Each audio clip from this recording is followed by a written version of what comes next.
Good morning and welcome to the Atlantic Hockey Association's Media Day, which serves as our kickoff for the 23-24 season. I am Atlantic Hockey Associate Commissioner Todd Bell, and I will be your moderator today. Before we begin, I just want to run through a few ground rules. This is structured as a webinar, so if you have a question for one of our speakers, press the raise hand function and I will call on you in the order the requests are made. You will be on mute until you are called on, and we'll go back on mute once you finish your question. We have a hard 10-minute window for each speaker, so we may not be able to fulfill every request, but we will do our best to get you in. Before we bring on our first speaker, I would like to recap the Atlantic Hockey preseason coaches poll that was released yesterday. The 11 Atlantic Hockey coaches voted. You could not vote for your own team. RIT was voted the preseason favorite this year. They finished first in the poll with 105 points. And 7 first-place votes. Sacred Heart finished second with 99 points and 2 first-place votes. AIC was third with 90 points and a first-place vote. Holy Cross finished fourth with 82 points and the final first-place vote. Canisius was fifth with 79 points. Niagara was sixth with 68. Army West Point was seventh with 53. Air Force was eighth with 47. Mercyhurst was ninth with 35. Robert Morris was 10th with 30, and Bentley was 11th with 27. Our Atlantic Hockey preseason player of the year is Carter Wilkie, a junior forward from RIT, a 40-point scorer a year ago. He has 70 points in his first 2 seasons with the Tigers, and that ranks as number 2 total among returning Atlantic Hockey skaters this season. Our preseason All-Atlantic Hockey team includes forwards Carter Wilkie, again of RIT, Max Itagaki of Army West Point, and Jack Ricketts of Holy Cross. Our blue liners are Gianfranco Casaro of RIT, David Malragni of Canisius, and our goaltender is Tommy Scarfoni from RIT. So that completes our preseason coaches poll. We're going to begin here in just a moment with our first speaker. That will be Atlantic Hockey Association Commissioner Michelle Morgan, this will be her first season with the association. She came on board earlier this year, and we'll bring Michelle in here in just 1 second. I'm going to move her over. Again, we'll ask her to make an opening statement and then just use the raise hand function when you want to ask a question, and we'll take questions. Stand by.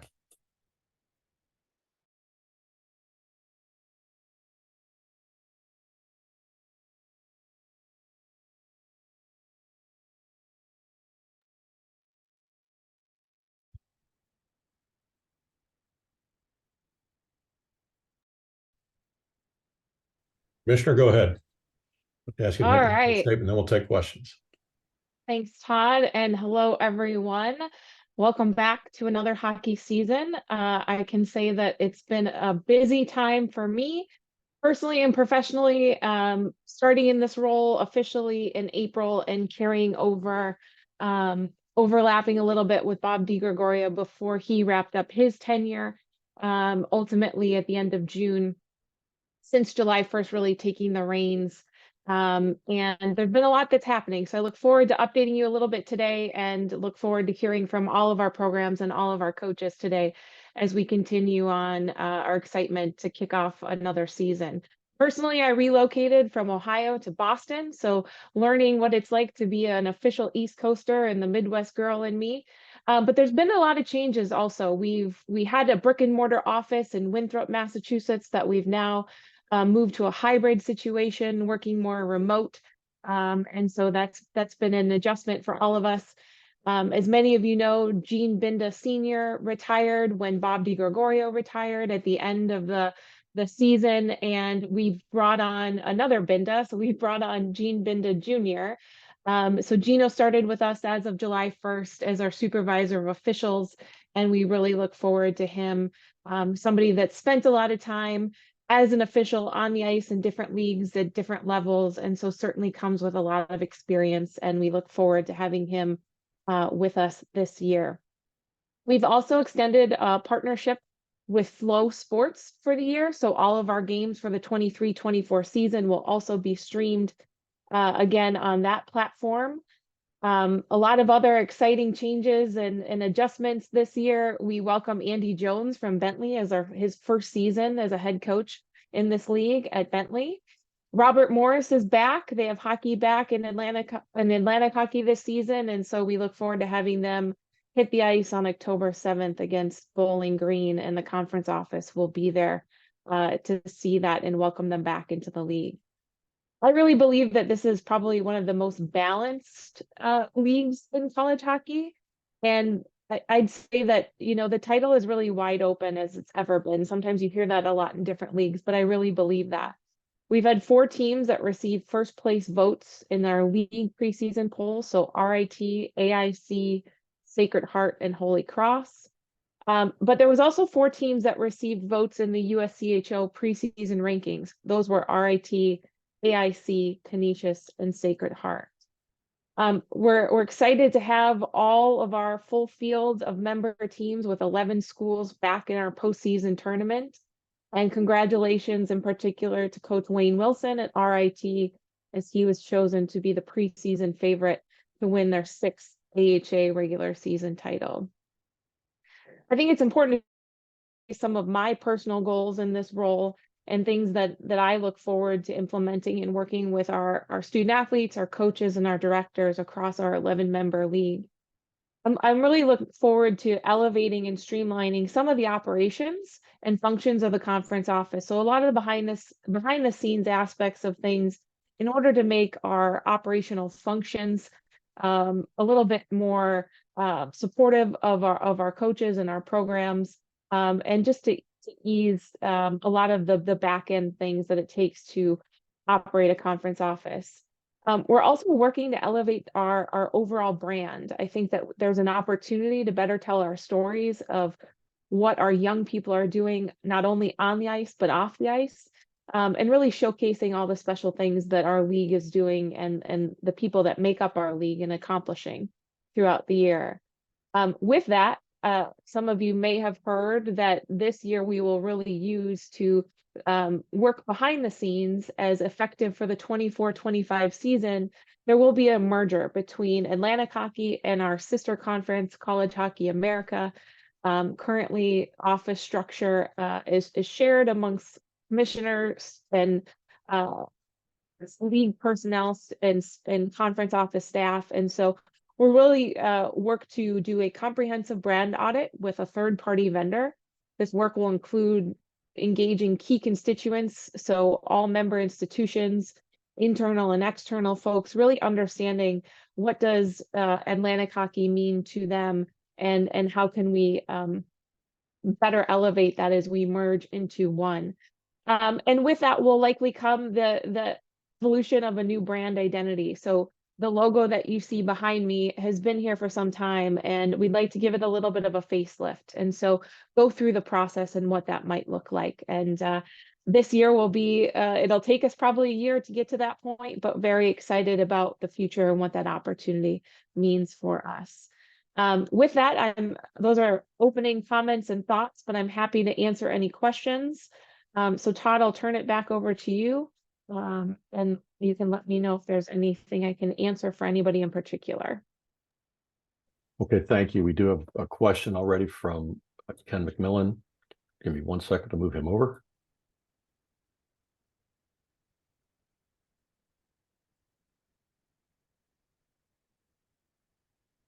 Ken, go ahead. You're on mute. Hi, Michelle. Ken McMillan from the Times-Herald Record.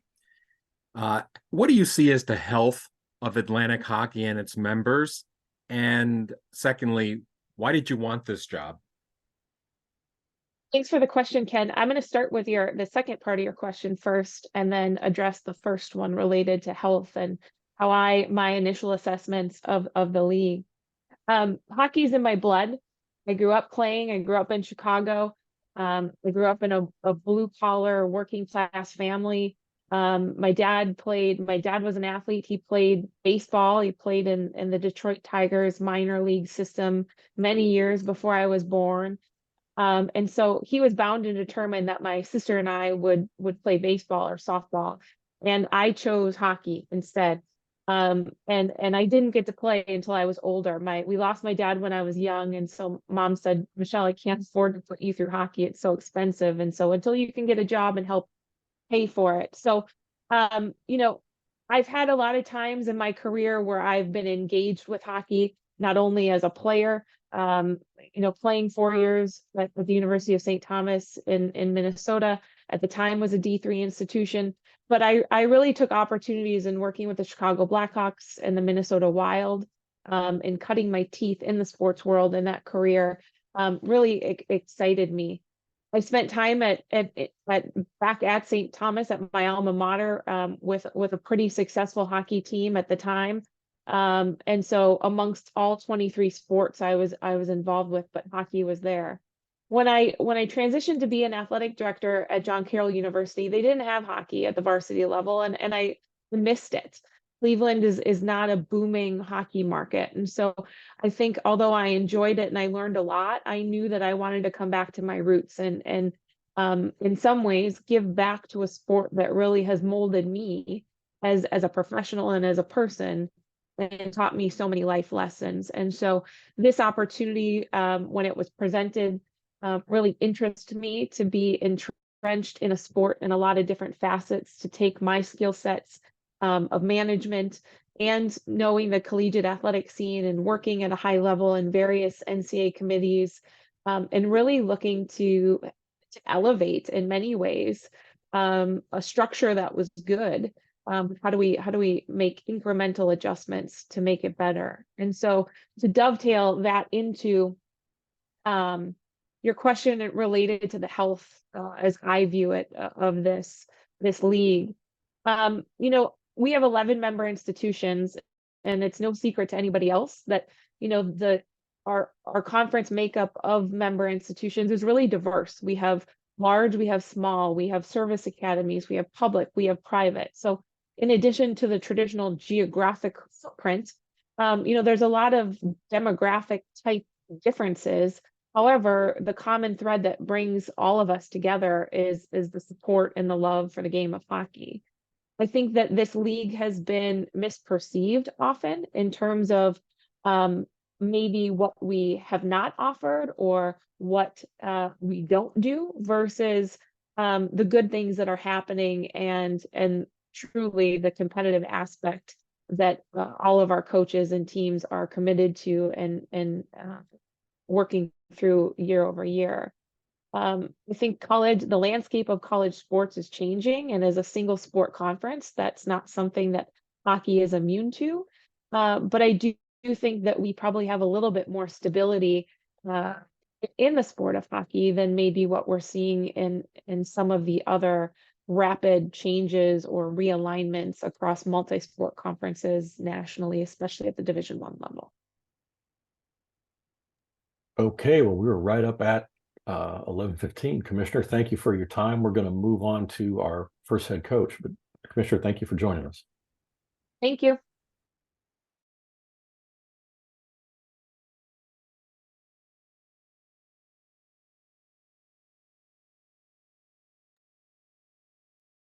Okay, we're going to bring on our first head coach of the day. That will be head coach from the preseason #1 team in Atlantic hockey, Wayne Wilson from RIT. Coach, give me 1 second to move you over here.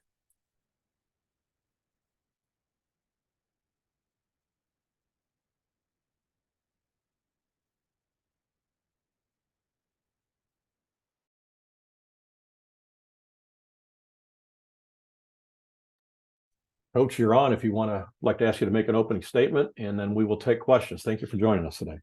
Yeah, thank you, Todd and Michelle. Appreciate the people that are on the call here today supporting our league. And I think I probably speak for all coaches at this time of year. Everyone's excited to get going, and we're no different. We've seen enough of each other at this point, and as we're really almost just a week or week and a half away from our first game, we're excited to get going and start with our season. So in regards to our team, I really like the team that we have coming back and the newcomers that are coming in. We return a number of all league players from last year. We've got a great leadership group, which includes 1 captain and 5 assistants. So that's a little unusual for us to have 6 people, but I think that says a lot about how the voting went as far as in regards to the number of people that our players felt were going to be leaders on the team. And what we've seen of our incoming class, our freshmen, have probably made as strong as impact as I've seen in a number of years as far as a preseason goes, and we'll see what they can do when it comes to in season. Just to echo what I think Michelle has said, and I think a lot of coaches will reiterate, is that I think we have a very highly competitive league. I think just based on what we saw last year in the playoffs, and that's also a friendly reminder to us that we appreciate the votes and where we are in the preseason, but we'd like to finish in that #1 spot at the end of the year. And we have a lot of teams in our league that are also very capable of winning a championship. So we have a lot of work ahead of us. We know that a lot of things go into winning, and we'll find out as soon as next week hits us where we're at, and we try and get better, I guess, every day, every week until the end of the year, where you eventually want to win a championship and move on to NCAAs and see where you stack up nationally. Non-conference, I should add, besides our conference games that are always tough, non-conference wise, we open up with St. Lawrence. We have Notre Dame for our homecoming game, which is almost sold out already, and teams like UNH, Clarkson. So we have a good balance of teams that we'll also be able to see where we stack up against some of the other conferences, ECAC, Hockey East, and Big Ten. So we're looking forward to those challenges as well. So with that being said, I'll try and keep things moving along. If there's any questions, I'll be happy to help. Okay, we have a question from Anthony Travaglia. Anthony, go ahead. Good morning, Coach. Obviously, with the landscape of college hockey now, there's a lot more turnover than there was in previous seasons. For you guys, you're bringing back a lot of talented players, a lot of players that made big impacts for you guys, last year. How much do you attribute that to, the confidence in the program, and maybe the hunger to get back to where you were last year, and then take that next step? That's a good question. I think all coaches are still talking about the transfer portal now. It's been a couple of years to have it. Coaches elect to use it in different ways. We use it here at RIT to maybe supplement our roster, and we brought in 3 players, 1 each year. I don't know if we really want to exceed that. I do like having a player here for like a traditional 4 years. I think where we've benefited, and maybe it's just a commentary on our program, is that we've probably had as many people receiving their master's degree, so players returning for their 5th year and staying within the program. We do really like our players, and we try and reward them, and the fact that so many want to stick around. I think for the teams that are able to give it, which is everyone but the service academies, it's been nice to be able to have guys come back for a 5th year. So I think that's given us a lot of, I think it says a lot about our program, but it also certainly helps our program having guys come back for a 5th year that we haven't been able to do in the past.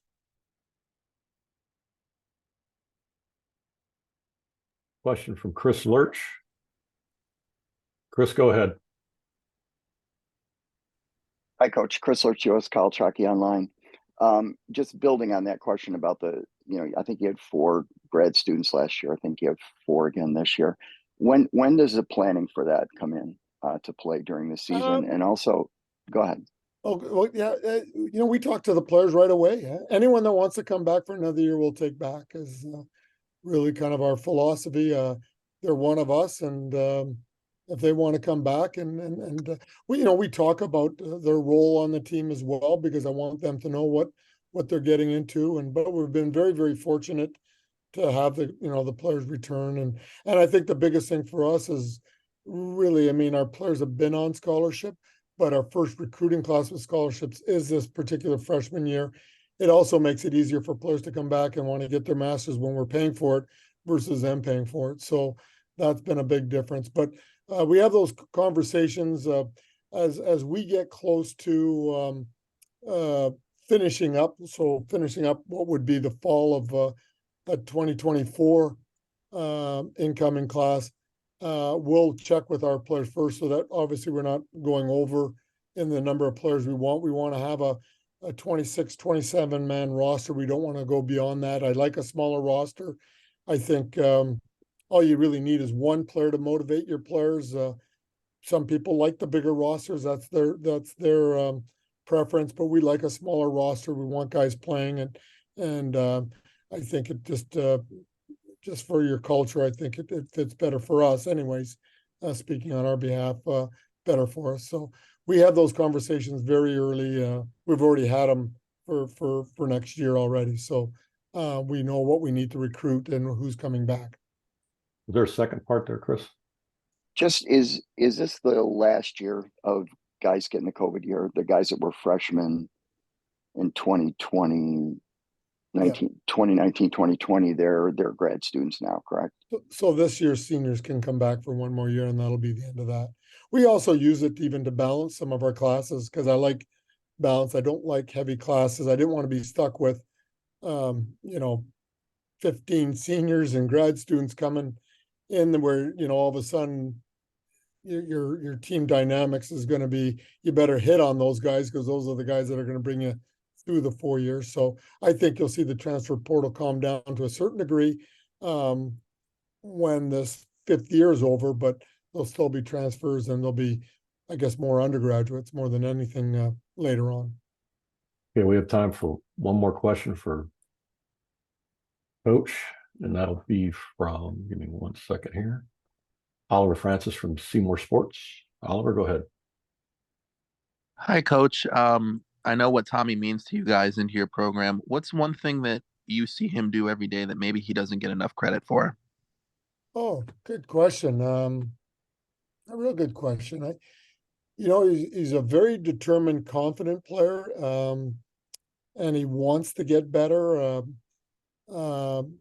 So he competes really hard in practice. I think that, everyone probably wonders how hard are the practices. The practices, we can design hard, difficult practices as coaches, but they're only as hard as the people competing within. So there's always, the challenges of, when we talk about it on a pretty regular basis, if the goalies are competing hard, it's harder to score. So then the forwards have to, bear down, and defensemen. So there's that back and forth off the topic of Tommy a little bit, but power play, penalty killing, they're competing every day. There's always something at stake as far as push-ups and things like that when we get into those type of things. So there's always bragging rights, and there's just the internal drive of everyone trying to get better. But I think Tommy really excels in that area more than anything else, at just his competitiveness and confidence and just the will to get better. Coach, thank you. That brings us to the end of your session. We appreciate you stopping by and joining us today, and enjoy the rest of your day. Yeah, again, thank you to everyone on the call. Appreciate it. Bye-bye.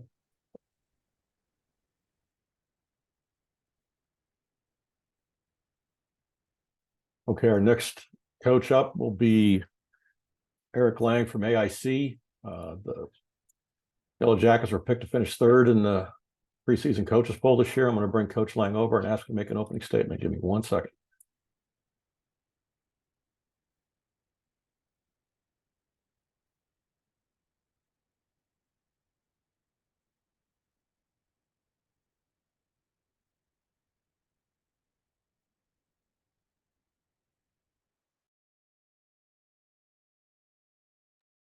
Coach, thank you for joining us. I ask you to turn off your mic, and thank you for turning on your camera. And I'd like to ask you to make an opening statement, and then we'll take questions. Sure. Good morning, everybody. Great to have everybody on here. And Wayne has said a lot of things that I certainly will echo, but welcome back to Robert Morris. We're going to miss Commissioner DeGregorio, and we're certainly very excited for the new direction here of Commissioner Morgan. And it's kind of like, here we go again. And excuse me, a little under the weather here, but 26 game Atlantic hockey grind. think I was saying this to my assistants this morning, but the strength of our league is the league. No top, no bottom. It's almost like good luck trying to handicap who is good, who's going to be down near the bottom. And even if you just look at the history of even last season, you have a number 7 seed go on the road and beat the 2 top teams in our league. A number 4 seed wins our conference tournament. So, the beauty of Atlantic hockey is you've got to be good every night to finish in the top of the standings and get home ice advantage, and that's something that we're certainly striving for. In terms of the Yellow Jackets, I think like everybody, we're cautiously optimistic, but we do return 80% of our goal scoring from a year ago. I think we have 23 returners. We've gotten back to a little bit more of our international roots of like years past. We've got 12 guys from Europe. One area we wanted to address over the last couple of seasons is getting a little bigger. And I think we have 15 or 16 players on our roster that are over 6'1". And, for us last year, we finished in second place, and we had an early departure in our playoff run. And prior to that, we had as good a 4-year run as maybe anybody in the history of our league. And that's something we're looking forward to getting back to. So, we're 11 days to UMass. And I think with 32 days till we start league play versus Army. Tough start to the beginning of our schedule. We get at UMass. We then come home for Quinnipiac, on the road Quinnipiac, and then down at Penn State. So, we've got a great out of conference schedule, and just really looking forward to get things going here. We're kind of, to echo it, Wayne's sentiment, we're kind of sick of practicing here against each other. Coach, thank you. We'll take questions. We'll start with Anthony Travaglia from College Hockey News. Give me 1 second here. Anthony, go ahead. Morning, Coach. You mentioned 23 returnees this year, so not a lot of roster turnover. But of that 23, are there a couple of guys in there that maybe didn't have big roles last year that you're expecting to kind of take that next step forward and step into a bigger role? Yeah, I think that's a great question, Anthony. And we, unlike Wayne, he has a little bit of a smaller roster. We actually probably have the biggest roster in college hockey, and for us, internal competition is a good thing. Guys like Brett Rylance that had a very good freshman year, Timothy Koklachev. We as guys go out, we will certainly miss Blake Bennett. 20 goals is hard to replace. But we do think we had a very good sophomore class, and we're really excited about our freshman class. So I think guys like Brett Rylance and Timothy Koklachev are guys that will certainly take a step in our program this year. The next question is from Ken McMillan. Ken, go ahead. Hey, Langer. What do you think about the challenge of staying atop in this league, and what's the secret? What? Just had a meeting with my president, and he's a new president, and we were in there, and he had asked me what happened last year. And I was like, man, we finished in second place. Thought we had a pretty good season. It's again, for us, it's a grind, and we have great focus inside of our league, and finishing up near the top, and make no mistake about it, like we want to win the regular season championship. And it's a good question. It's a tough question in terms of what's the formula and what's the recipe. You know what? We bring in good players. We bring in good people. We strive for great culture, and then everything kind of seems to align from there. Next question, Oliver Francis from Seymour Sports. Oliver, go ahead. Hey, Langer. 2 questions for you. First, can you talk about the transfers and what each of them, what they bring to the group? And second question, what was your end of season meeting like with the staff last year after your early like you said, the early departure? Yeah, you know what? Those are two really good questions. I'll start with the second question first. Like, we did as deep a dive into our program over the summer than we had in years past. We looked at every goal for, we looked at every goal against, and I think just like everybody, we're trying to find what can be our competitive advantage for this season. And we've studied some NHL teams and new trends in the league, and basically how can we evolve. And we, like I said, we've been pretty good the last 5 years, but there's a difference between being good and being great, and that's what we strive to be. In terms of our transfers, Blake Wells, who's an addition from UMass Lowell, gives us a little size, has won a lot of hockey games, played in some key games for UMass Lowell. Looks like a great addition for us. Logan Genuine coming in from Lake State was a guy who scored 50 goals in the North American League. He's in as good a shape as he's been in the last 4 or 5 years. We hope to get to regain some scoring touch that he's showing. He was a prolific junior hockey goal scorer, and we're going to count on him to help score some goals for us this year. And I think just like every year, we've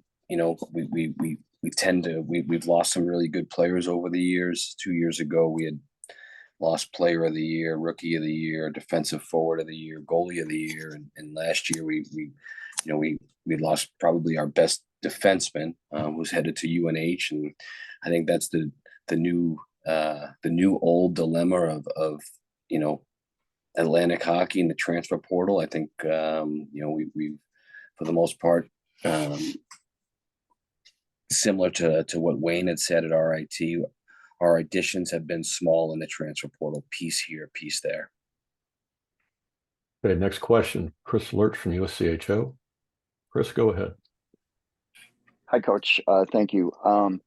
It's a cliche, but you were the hunted for 4 years, and now you're the hunters. Does that change your attitude, your team's attitude?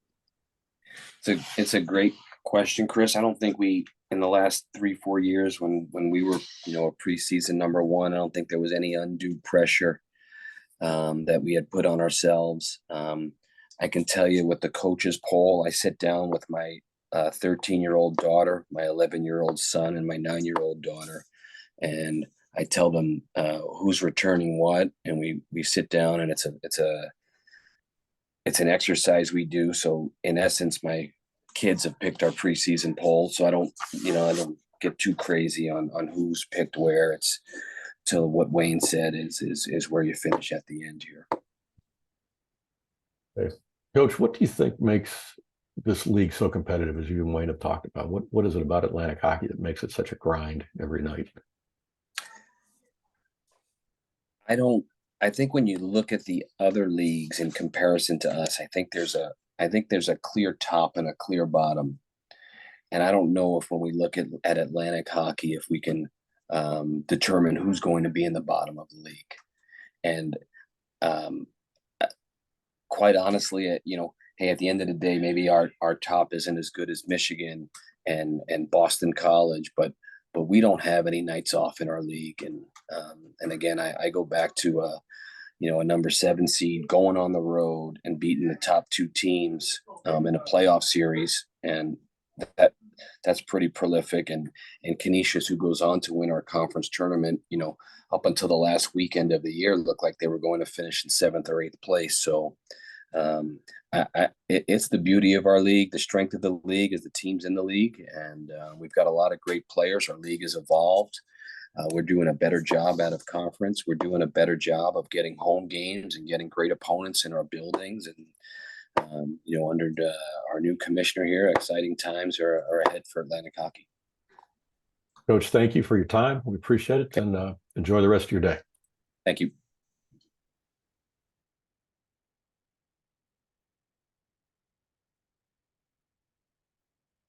Okay, we'll be joined next by Army West Point head coach Brian Riley. Coach, give me 1 second. I'll move you over to a panelist, and we'll get you started.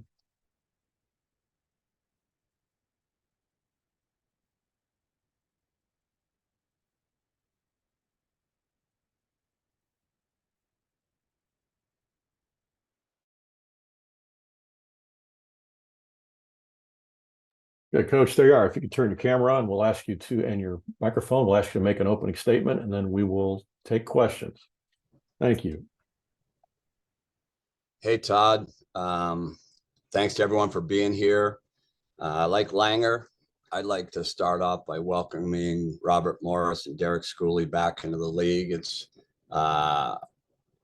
been really exciting or impressive to watch what they had to do to get back here, and it's great to have them back, as well as welcome Andy Jones. I'm sure he's going to do a great job there at Bentley. So like everybody, excited about the season. Little nervous when I listen to Wills and I listen to Langer and I hear what they have coming back. In my 20 years, this is probably the youngest team that we've had. I think we might be in the running for the youngest team in the country. We have 20 freshmen and sophomores. I think if we were to play tomorrow, we'd probably have 14 or 15 of them in the lineup. The thing that they don't have, many of them, is experience. And so the only way to get experience is by getting them out there, right? And so I think, these first 3 games for us, non-league games, Union in here, and then we're fortunate to be part of the icebreaker, go out to North Dakota and Bemidji. Our guys will get some experience early. But for us, if it's ever been a season where it's about the process, I think this would be the year. And hopefully, like we always want to do, we want to be playing our best hockey coming down the stretch, but that'll certainly be the case with this year's team. Excited about our leadership team. We think that, Ricky Lyles, a senior, Mikey Sacco and Joey Baez, both juniors, they've done a great job. We've had a long preseason because I think we come back to school earlier than most. So I don't know if this is week 7 or 8, but they've done an outstanding job with the team, and I'm excited to watch this team grow under their leadership. So that's kind of it for us. I know it's going to be a challenge within the league, like it always is. A lot of great teams, and looking forward to having the opportunity to play against all the teams in the league, as well as the teams that we have on our non-conference schedule. So with that being said, I'll open it up to any questions. Thanks, Coach. First question is Ken McMillan. Ken, go ahead. Hey, Brian. You just mentioned about the lack of experience, but just from a talent standpoint, how do you feel about this freshman and sophomore class? Oh, And a couple words about Maxi Degati when you're done. Yeah. So no doubt, that's in my eyes, that's a talented group. What is in both the freshman and sophomore class. So, like I said earlier, I think the more experience these guys get, we'll kind of reap the rewards from that, I believe, down the road. And if I was on the other side of it, I'd probably love it. I heard Wills talk about, 5th year guys, and, we don't have that luxury. So, again, for us, it's about the experience they get. And the good news for us is I truly believe that the talent level of our freshmen and sophomores is really high. And as far as Max goes, I always tell people you can be big and play small, or you can be small and play big. In stature, he's small, but he plays big.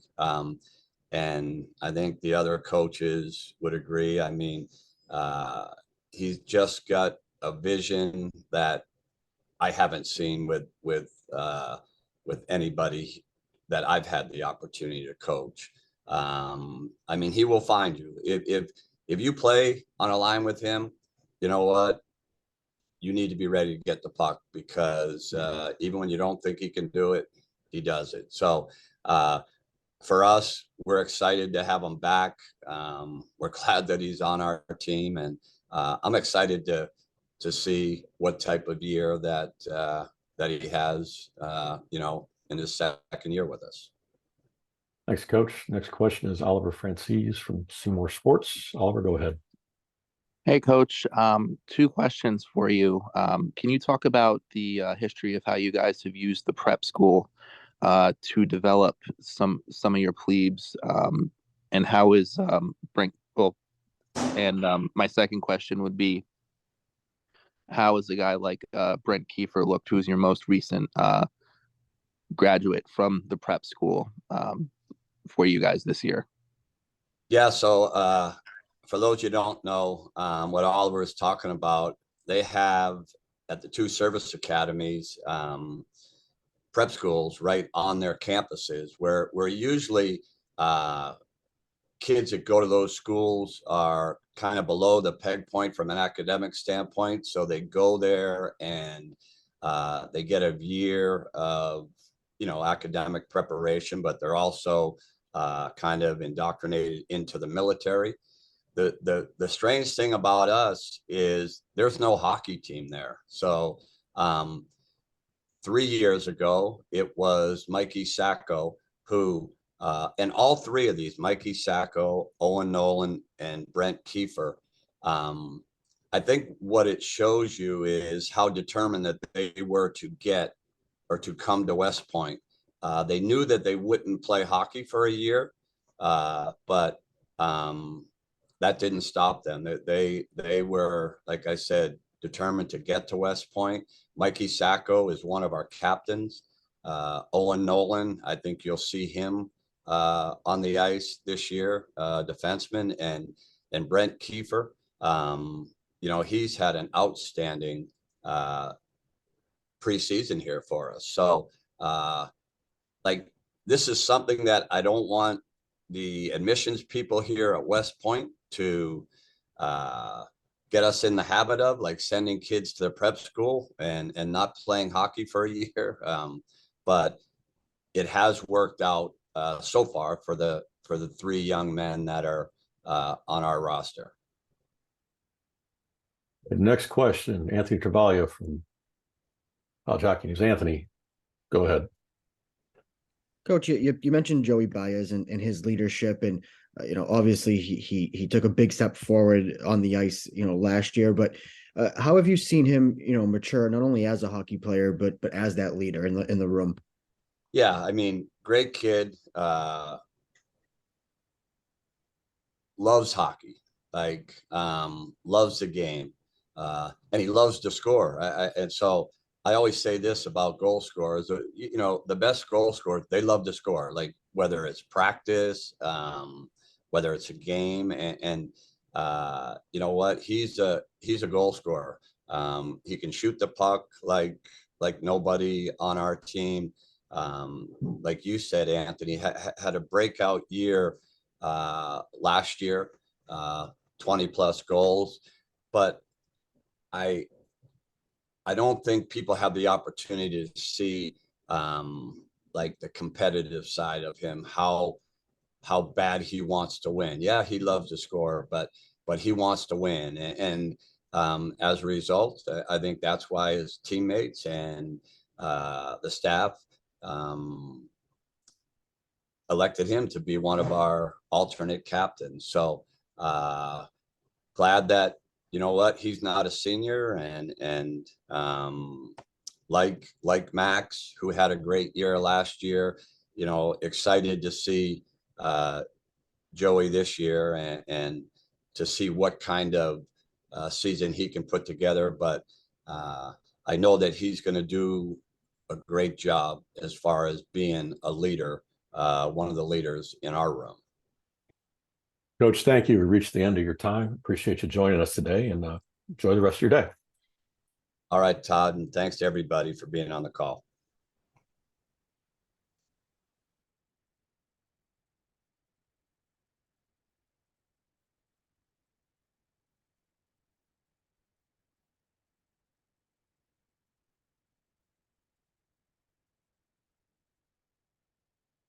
Okay, our next coach to join us will be the lone first-year head coach in Atlantic hockey, and it's Andy Jones at Bentley University. Coach, I'm going to move you over here and get you up and running.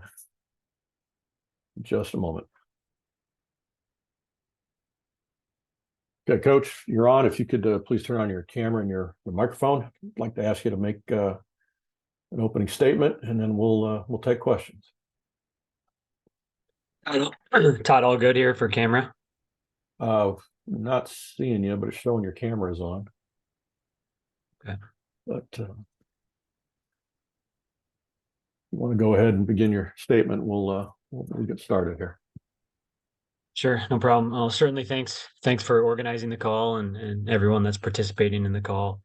On behalf of our school, we're certainly looking forward to the season. It's been a hectic off season, a short off season for us, as the transition took place in the middle of the summer. And at the same time, it's really exciting. There's a lot of newness here. There's an excitement within the program, and I think the players are eager and they're ready for just developing some foundational pieces and some just some daily habits that can lead to long-term success. Okay. We're open for questions here, and we have a question first out from Anthony Travaglia from College Hockey News. Anthony, go ahead. Good morning, Coach. How challenging is it to, coming into this program, fresh? How challenging is it to kind of take what has worked, with on the ice with Bentley these last couple of years and combine it with, the style of hockey that you want to play in the direction, you want the program to go? All right, well, thanks for the question, Anthony. I think every opportunity is, there's certainly challenges with every opportunity. I see more of the possibility, to be honest with you. I think the guys are just really eager. They're excited to learn. They're excited to grow as a group and to build some chemistry together. So in terms of the brand of hockey, I believe it or not, I spend less time during the day thinking about that and just thinking about how to, guide and develop a cohesive group. I think systems in hockey, tend to catch some people's attention, but I think they're a little bit overrated. I think we're looking to build a togetherness, a unified front, so that we can play hard for each other, regardless of what zone we're in, what situation we're in. And yeah, there's challenges, but there's challenges with everything that you decide to do. If you decide to take the job, you have to embrace the challenges. But like most things, I just see possibility, and the possibility excites me every day. Coach, what first attracted you, or what was most attractive about this position when you went through the interview process? Well, opportunity to be a head coach after a long time being an assistant. There's not many of these opportunities in Division I, right? So we obviously lived in the region. It was close. But more importantly than that, I thought from the outside, and certainly saw this as the interview process went along, thought I saw a university and a program that was ready to move forward and ready to become a better version of itself. And that was exciting. And so I thought, with the school and the quality of the academics, location of Boston, and a few other pieces that are already here, I just felt like there was a lot of possibility. And I know I said that in the when I answered the last question, but I'll say it again. I thought the program just represented possibility. I tend to be an optimist by nature, and possibility excites me. What's been I guess what would be the toughest adjustment, for lack of a better term, or the thing the thing that surprised you the most about moving from assistant role to head coach role? Well, I think I can only answer that question, Todd, from the situation that we're in here. There's a lot of newness here. Everybody's new, like from a staff perspective. So you have like, an opportunity to be a head coach, and that's different than being an assistant coach. But there's also like, I'm just trying to manage a lot of newness here. So the staff, all of our staff is new, all the people are new. And as far as the differentiation and between the positions, the only thing I would say there is you just got to do a little bit better job taking a 10,000-foot view most days. So it's fine to be in the minutia, and especially when it comes to the development of the people and the players, I think you got to be in it with them, and you have to pay attention to detail and things like that. But I found that occasionally, more often than not, you need to step back and think about everybody on your staff, think about everybody in the program, and just take a 10,000-foot view more often than not. Okay. Next question is from Chris Lurch. Chris, 1 second here. Chris, go ahead. Hi, Coach. Welcome. I know it's early, but perceptions of strengths and weaknesses that you see so far in your team. Strengths, certainly a bunch of individuals that want to be better. I do. I see it. I see a group of guys that want standards, want to be held accountable, want to learn, want to grow as a group. And that excites me every day, because I think you're going to need that. It's a long season. There's going to be ups and downs. Weaknesses, it's hard to tell. I think we'll find out soon enough, right? But I think, just being able to play and like to, obviously in the preseason, you work on implementing this and that. And sometimes I found our guys just thinking a little bit too hard because they're trying to please, right? And like I stated in a previous answer, it's one thing to understand maybe the system that you're in, or what's being asked of you in a situation, but it's another thing to just be able to, keep that in the back of your mind and just play and react accordingly. So I guess that's how I would answer that question now. I think I see a lot of eager guys, but I also see guys that want to please. And at some point, we're going to have to just play and think a little bit about the systems, because they're just not that important. The next question is from Andrew Mahoney. Andrew, go right ahead. Hey, Coach. You open up with BU and Northeast, and you're not exactly easing into the schedule for your first year. But how much does it help that you're coming, I guess, from a Hockey East program as you try to get your team ready for the first 2 games? Thanks for the question. I don't know how applicable it is. I think it's just I would just go back to my experiences. I've worked in different programs. I've worked with tremendous mentors. And so I think more than the league I'm coming from, the mentors that have allowed me to feel prepared for an environment in a situation like this. So I would give most of the credit to those guys. And I'm certainly, very appreciative of that. I do think that, the schedule is what the schedule is, and yeah, it'll be challenging right from the get-go, but most of our focus is on, it just has to be on the internal at this point. Whether we're playing this team or that team, we'll try to be prepared for those opponents. We'll certainly respect those opponents, but at the same time, our focus has to be on what we're trying to establish, what we're trying to accomplish, and just keep the focus even from game to game or within the context of a game on the things that we've identified as important to our group. Hey, Coach, thank you for your time. We're up against your window. Appreciate you joining us today. Appreciate it, guys. Take care.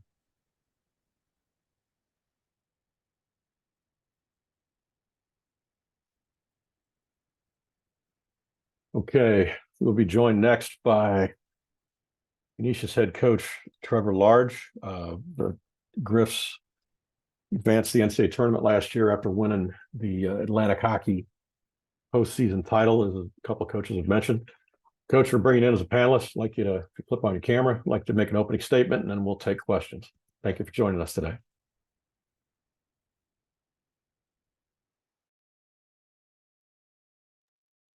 How's everybody doing? Hopefully well. Obviously very excited to be on the call. It means we're getting closer and closer to the season. We all go through the summer. We're trying to prepare a roster that we know and love. We get guys on campus. They're getting settled in school. We're getting on the ice a little bit. Just like everybody else, there's excitement around Canisius. There's excitement around our campus. When we get to the rink, the guys have great energy and are extremely attentive currently. Obviously, I think every coach in the conference understands how difficult it is to be that representative to come out of Atlantic hockey. I think this year will be another ultra competitive regular season and head off into playoffs. But for right now, we're enjoying each other around the rink. We're having a very competitive, good start to the season on the ice. Obviously, I'm ready and available to answer any questions about our current roster for everybody that's on the call, but couldn't be more excited to be here. Okay, Coach, thank you. First question will be from Anthony Travaglia, College Hockey News. Anthony, go ahead.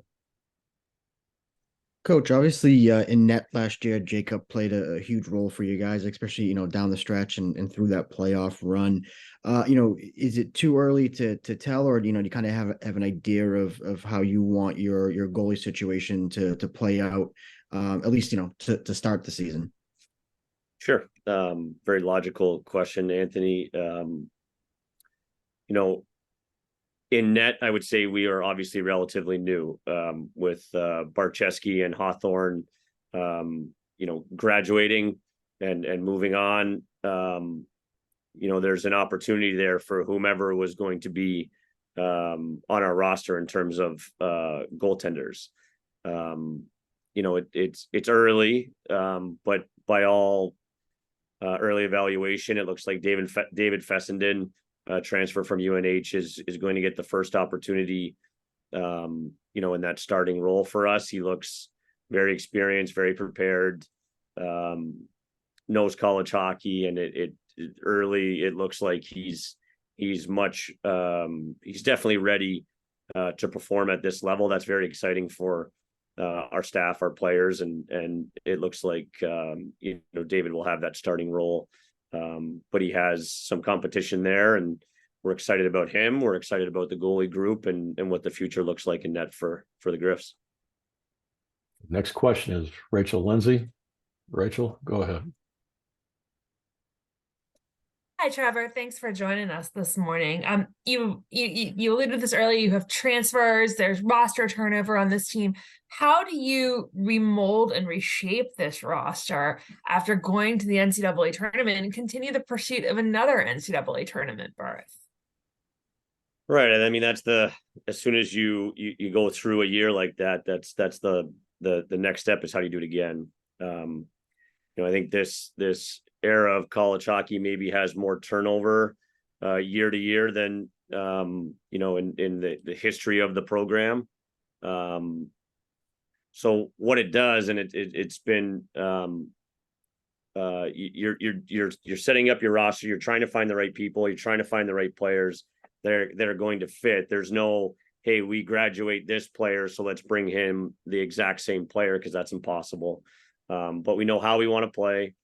We know that we're going to bring in some transfers, and we're going to bring in some, traditional freshmen into the program. How do you blend everybody together to have another successful year is always a challenge. The nice part about what happens is it's not every transfer is this way, but typically they know somebody already on the team. They have a relationship with that player, whether they played with them in the past on that college team or in junior hockey. But it's just the nature of this industry that if our players, which they do, feel like things are going really well and the culture is strong at Canisius, it makes it easier for them to help recruit people that they know that they think will be successful here. Those scenarios have happened on this year's team. I know that the culture feels very strong, and we're excited to see where this team can go. Okay, next question is from Oliver Francis with Seymour Sports. Oliver, go ahead. Hey, Coach. With your traditional freshman class, who are some people that have made big jumps for you in the off season? And maybe what's your favorite off ice characteristic of this freshman class? I think there's I mean, obviously we do believe in all of the freshmen, and I do. I when we see them on the ice, they all have a certain day where maybe they dominate or have a really good day of practice at an already competitive team. So we're very excited about all of them. There is one in particular, Mateo Giampa. We expected to be, high skill. He's coming out of Bonneville where he had an excellent year. Was able to go down to Florida to a prospects camp. So he's coming in very confident and he is very skilled. So that has been obvious early in practice that he looks very prepared for college hockey at a younger age, which that's very exciting for us and him in the program. So I would point to him if you're asking me for one, but we do expect that the incoming group is going to have and looks like they will have some really good impact early on in the season. So that's great. And I would the early look in terms of an off ice that there's an energy around the team. I would steer to that, Oliver. That would be a word that I think about. Yes, we're coming off a successful year. Doesn't mean you're always going to continue and have that same energy, but the guys that were on the team, and we have a large group returning, the expectations do bring a certain energy that I do feel that the team does have. There's a buzz as they walk around campus or, go over and get on the ice or go to a workout. So that energy level is a very positive thing, I do believe, for us early on in the season. Okay, next question, Peter South from Redline Report. Peter, go ahead. Hi, Coach. Looking at your roster, you have a lot of experience and depth on defense. Who do you look for to be your two main guys this year? Two main defensemen. It's early, but they get, we would lean on guys that have been here and had success. Obviously, we get David Mellor-Agnew back. That's a great addition for us in his fifth year. And I would just add, I'd pick three if I could, Peter, if that's all right. Oh, that's fine.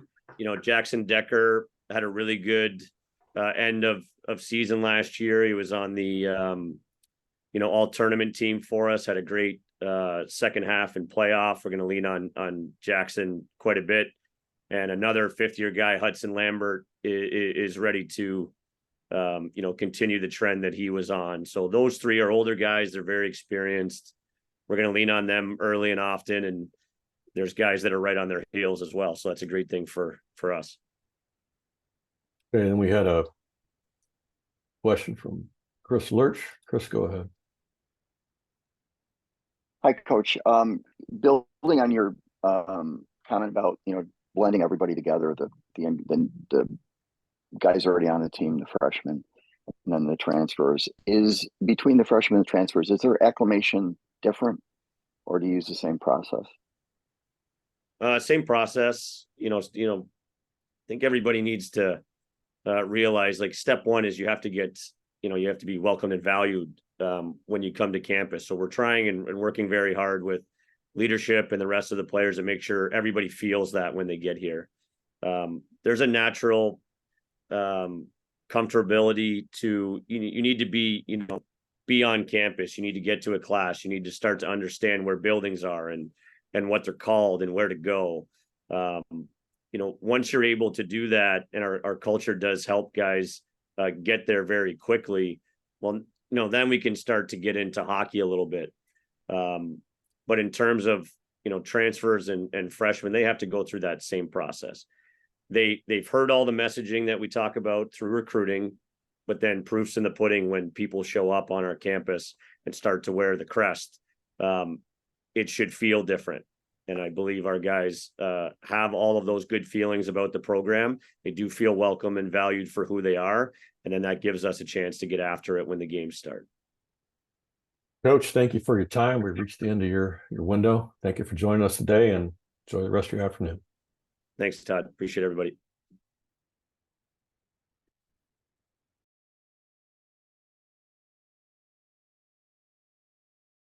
Our next coach to join us will be Bill Riga from Holy Cross. Coach, I'm going to move you over, bring you in here in just a second, and ask you to turn on your mic and monitor. Thank you for joining us, Coach. I'd like to ask you to make an opening statement, and then we'll take questions. Go right ahead. Good? Yep, we're all good. Hi, everyone. Thanks for coming on the call today. Back at it, another year, another tough slate, non-conference and conference schedule. We understand, how hard it is to win in this league and be a champion and get to the NCAA tournament. So we're excited to have our new group in and kind of get things going here.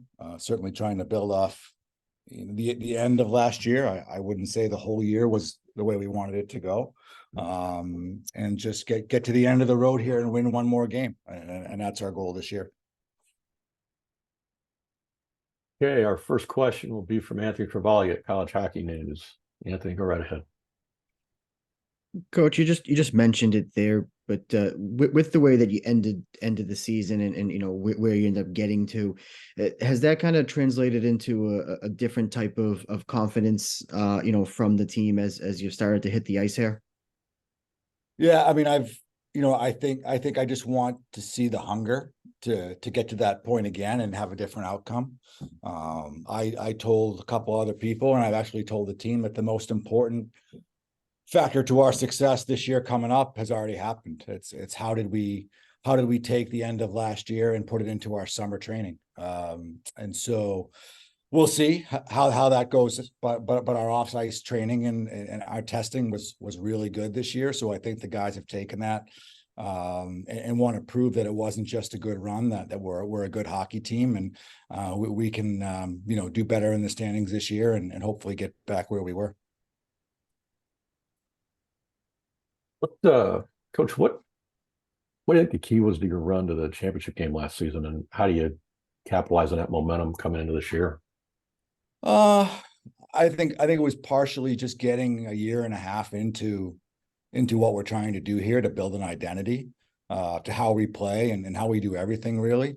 And it kind of took some time to get there. But I think once we got there and we consistently applied it and sort of became what we wanted to become on the ice, it had its effect. And it's still a process of being consistent with that.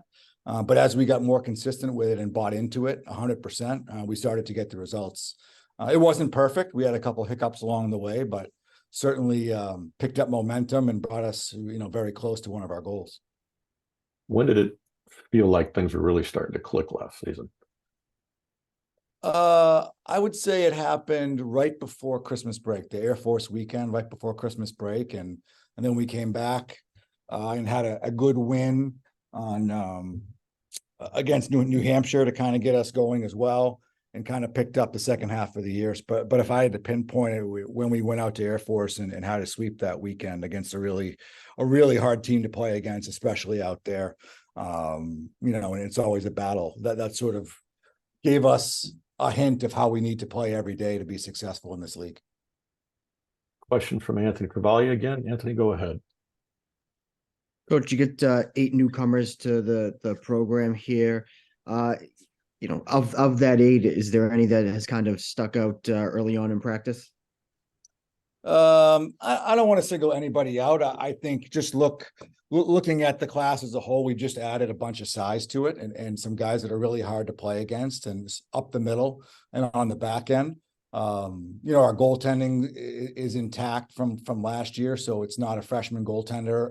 We have experience there, but I think the onus falls on, our upperclassmen. I don't like to have to rely on freshmen to come in there and be the difference makers. Certainly we want them to contribute and be a big part of it, but really it's on our returning players to take their experience and build upon it over the summer and lead the team in the following year. But as a whole, I'm happy with our freshman class and what we've seen in our practices and in the gym here and their testing. So I think it's going to add to the mix and hopefully give us more depth.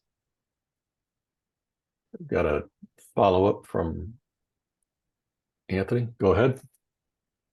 You mentioned the upperclassmen there, and obviously, what Jack Ricketts was able to do for you guys last year was outstanding. How did you see him, grow and mature as the year went on? So he started off last year, just kind of struggling to deal with some early seasons being snake bitten early in the season. Wasn't getting the results he wanted on the scoreboard, and we just had to kind of settle down and just buy into just playing the game a certain way that he plays it that makes him really effective, and those numbers would come. And he seemed to sort of relax a little bit and settle into that. And I'm not taking credit for that. That's him. Just playing to his identity and within our team. And the numbers came. And then once that confidence started to build, he's matured into a leader, and now he's our captain. And I hope that he's able to balance those things in terms of being a leader and then continuing to play like he knows how, and to lead us, not only in the locker room, but on the ice as well. And I believe that he's very well suited and put together well to do that. So we're excited for his senior season. Okay, Chris Lurch's up next from USHO. Chris, go ahead. Hi, Coach. I'll ask you about another player, Liam McClinsky. He was lights out in the postseason last year. What are your goals for him for this coming season?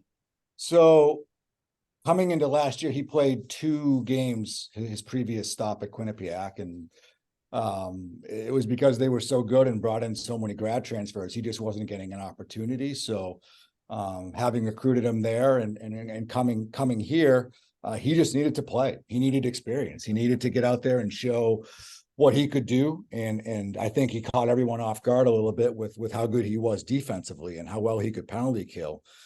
He was just basically in his freshman season. So the scoring came gradually. And once he finally got comfortable, he took off, as we saw in the playoffs. So the challenge for him now is, take it to another level, be consistent, all season long. And he went to the Detroit Red Wings camp and played very well out there, and had a great summer. Like his testing was off the charts. So he's kind of found, something, within himself to push himself to another level and be that guy from start to finish this year. And obviously that needs to happen. It's not just all talk, but he's done all the work, in my opinion, he can do to take that next step and be the go-to guy all year long. Coach, you've been in the league now a couple of years. What do you think it is that makes this league so competitive from top to bottom? I have a couple other coaches that touched on this earlier today.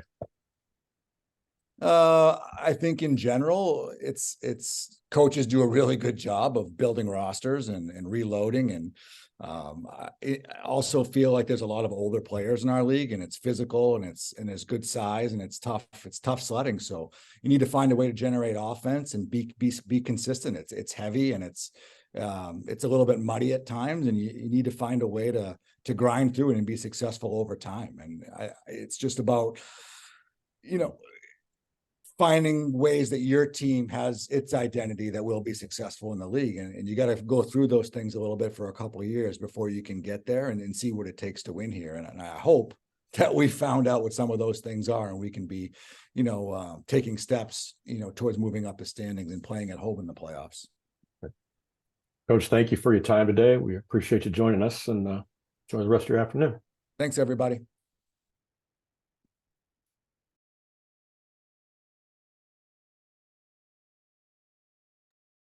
Okay, we'll be joined here next by Mercyhurst coach Rick Gotkin. Coach Gotkin is by far the dean of Atlantic hockey coaches. He'll be starting his 36th season at Mercyhurst this year. Last season, he became the 3rd coach in NCAA history, coaching 1,200 games at one school in the history of the NCAA, and he is closing in on 600 career wins with the Lakers. Coach, thank you for joining us. Looks like he's dropped off. I'm not sure what happened to him. Let's try this again. Coach, I'm going to try and move you over here. Sorry. All right. Just 1 second here.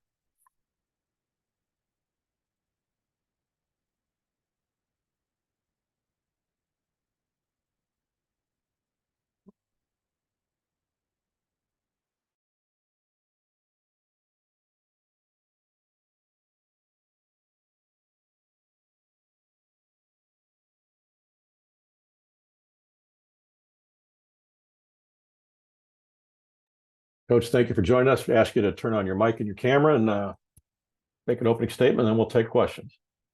Hi, you are. yeah, hi, Todd. Can you hear me? Yes, sir. Go right ahead. Hey, sorry about that. I don't know what happened. I was just trying to connect, but good afternoon, everybody. It's certainly a pleasure to be here. I think first and foremost, I would like to just welcome Michelle Morgan, our new commissioner, to Atlantic Hockey. I know our entire league, universities are excited to have her on board and her leadership. And certainly a big hello to Todd Bell for all the work that he has been doing for a number of years, helping our league continue to evolve. So, just excited for the hockey season here. Lots of new faces here at Mercyhurst Hockey. We graduated 13 seniors last year. We brought in 11 traditional freshmen. And we brought in 2 grad transfer students. So we also returned 17 upperclassmen. So it's a little bit of a mix and match here. But like I said, I think the big thing for us now is lots of new faces. And we're excited to get the season underway here a week from Saturday versus, I believe they were number 13 in the preseason poll, Ohio State University. Coach, thanks. We'll take questions. First one on the floor is Anthony Travaglia. Anthony, go ahead. Afternoon, Coach. Mickey Burns scored a lot of big goals for you guys last year. Kind of what is your expectations for him coming into this season? Yeah, I mean, Mickey is a dynamic forward for us, Anthony. He's clearly a guy that we need to generate offense. We would like to find that consistent goal scoring, point producing from him. He's one of our 3 captains this year, so he adds great leadership both on and off the ice. I know he's really excited to have potentially that breakthrough year. So, clearly he's in our top 6 forwards, and we're going to need his leadership and his hockey ability to help us get better as the year goes on and hopefully win some hockey games.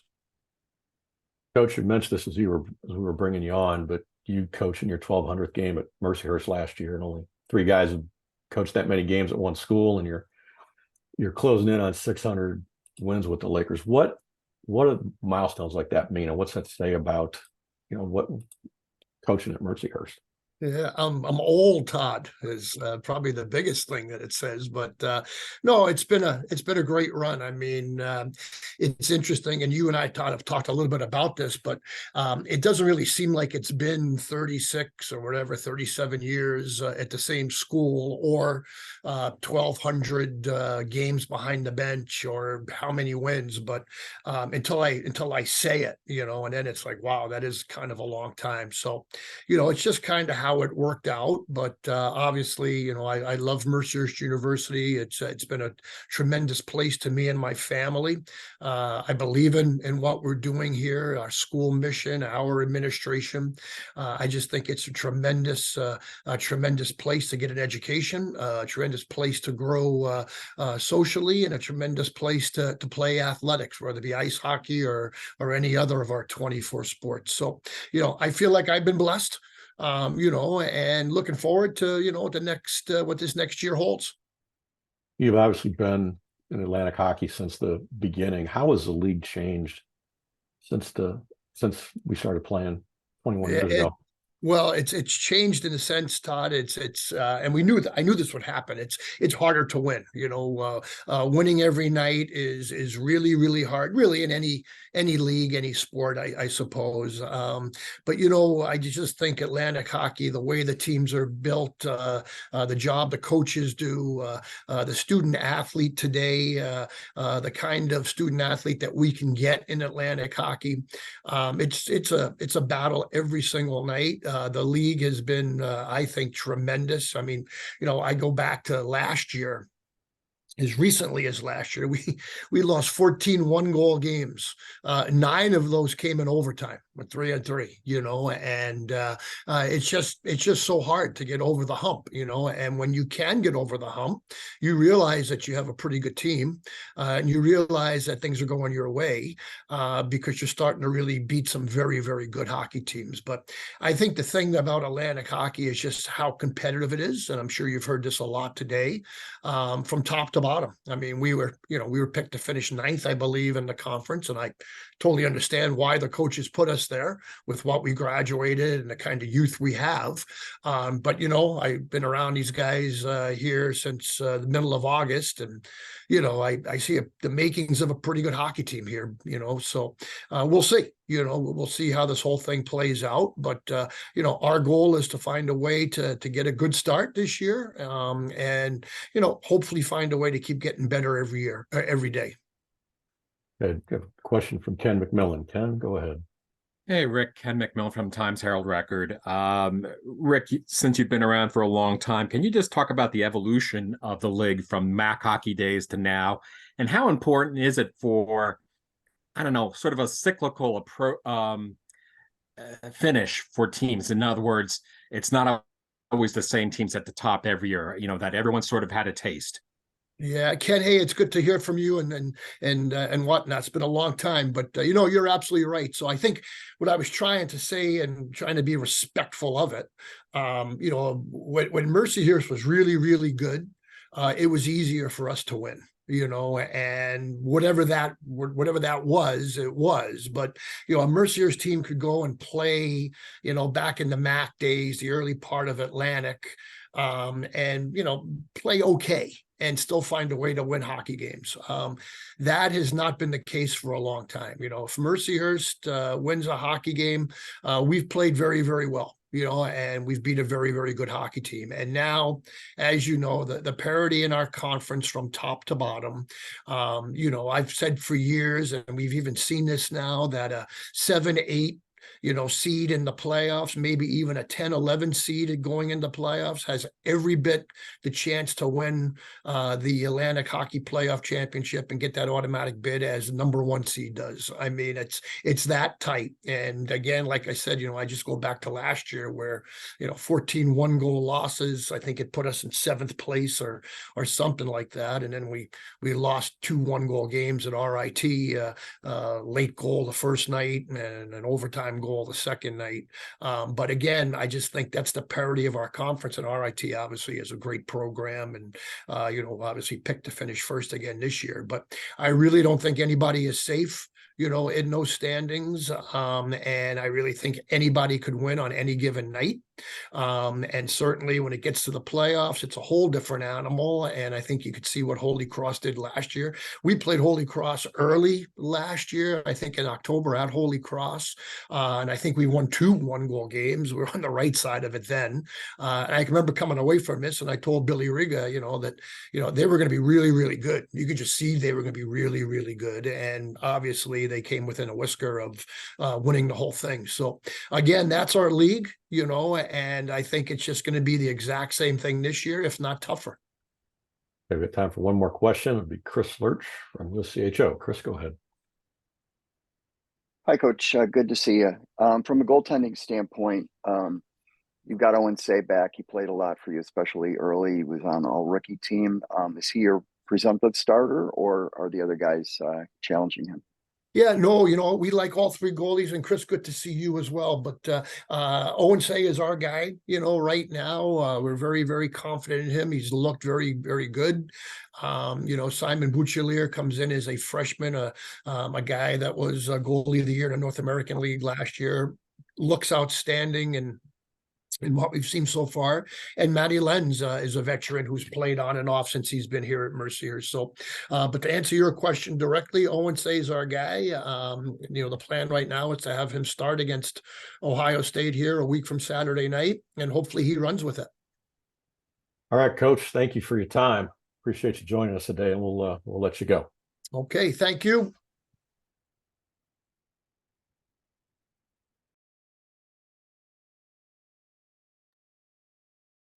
All right, we've moved on to our next coach here. We're going to bring in from Niagara University head coach Jason Lammers. Give me 1 second to get him moved over.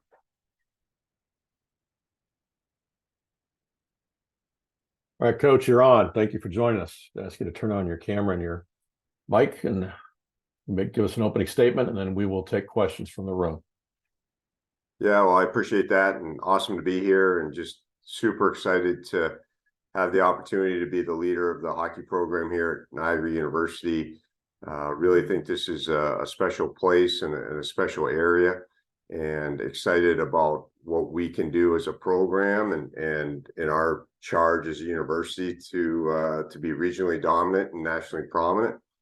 And we're a really hungry group this year. There's a lot of excitement in the room, and I'm ecstatic about our leadership.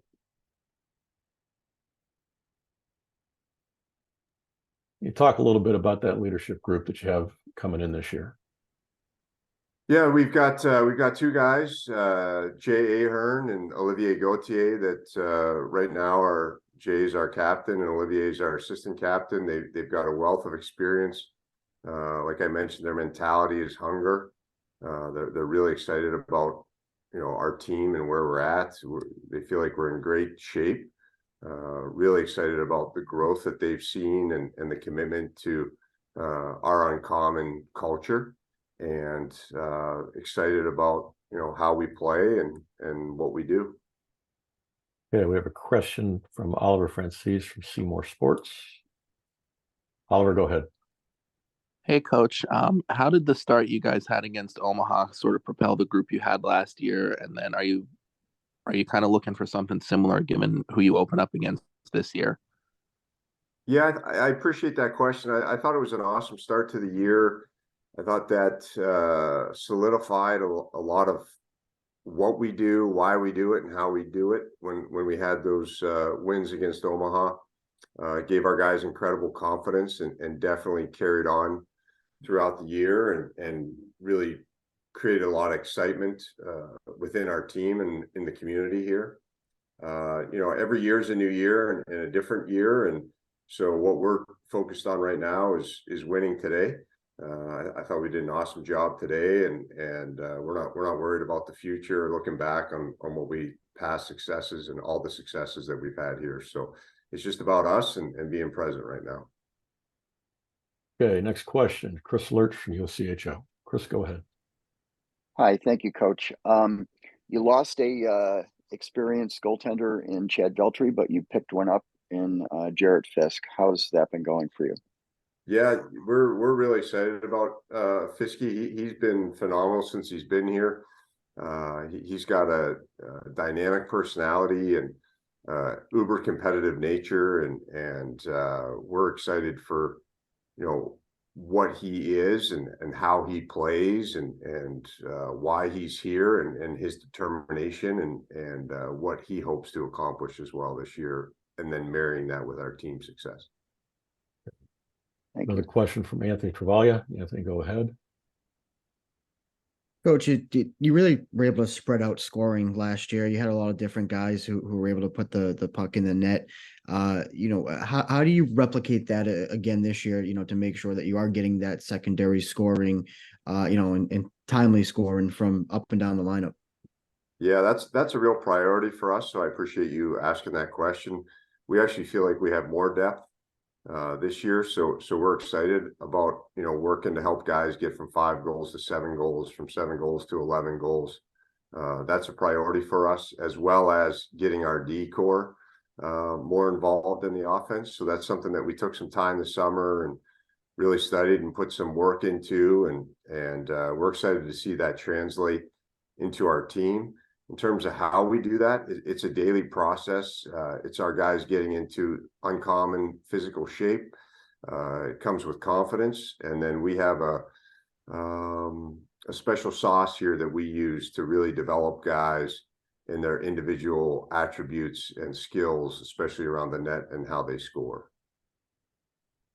Okay, we have a next question from Rachel Lindsay with the Buffalo News. Rachel, go ahead.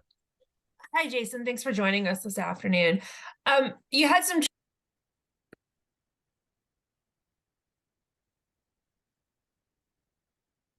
Rachel, sorry about that. You got cut off.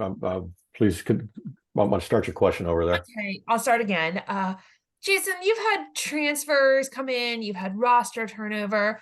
How do you remold this roster first off? And how do you kind of see these transfers fitting into the culture at Niagara?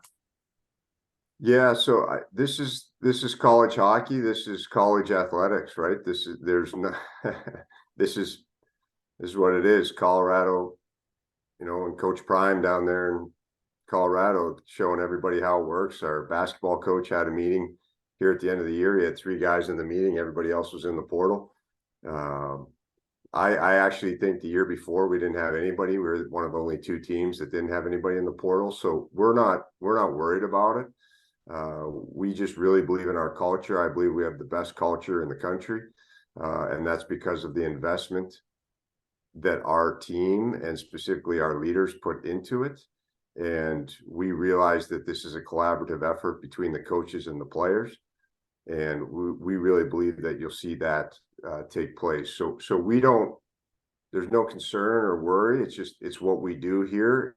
It's our mission, our vision, our principles, and really the performance pathway that we use to come into the culture and just be a Purple Eagle right from the start. Okay, next question from Ken McMillan. Ken, go ahead. Hey, Jason, Ken McMillan, Times Herald Record.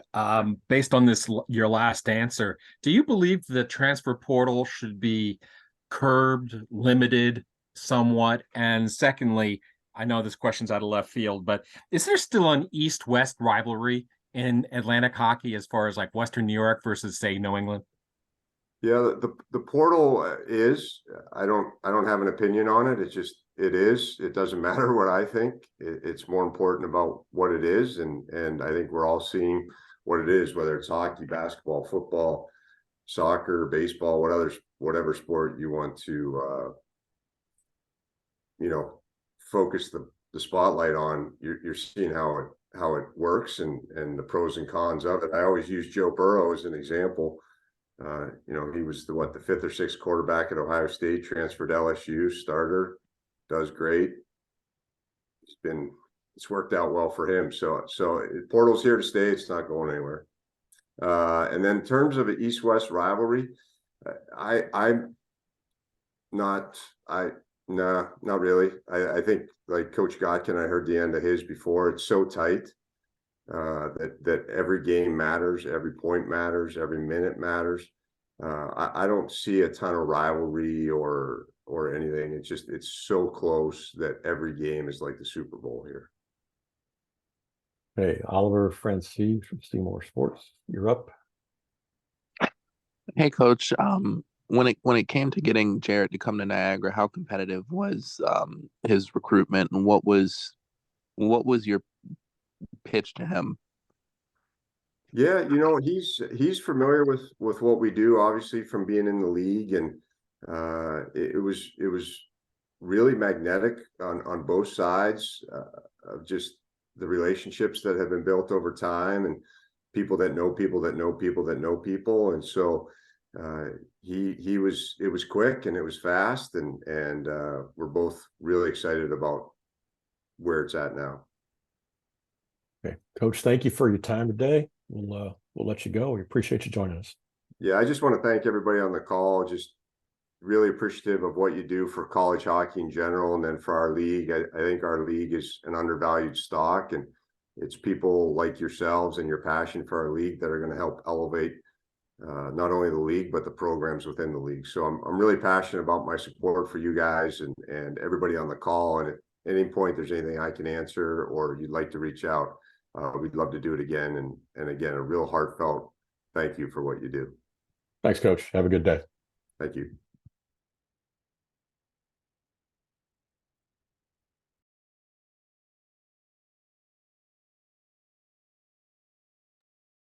Okay, next up will be from the Air Force Academy, head coach Frank Serratore. Coach, we'll bring you over here momentarily. Coach, thank you for joining us. You can flip on your mic and your camera, and flip on your mic and your camera. We'd like to ask you to make an opening statement and we'll get going.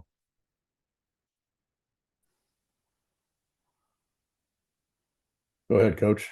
There you are. All righty. All right, sir. Are we in, Todd? Yes, we are. Go ahead.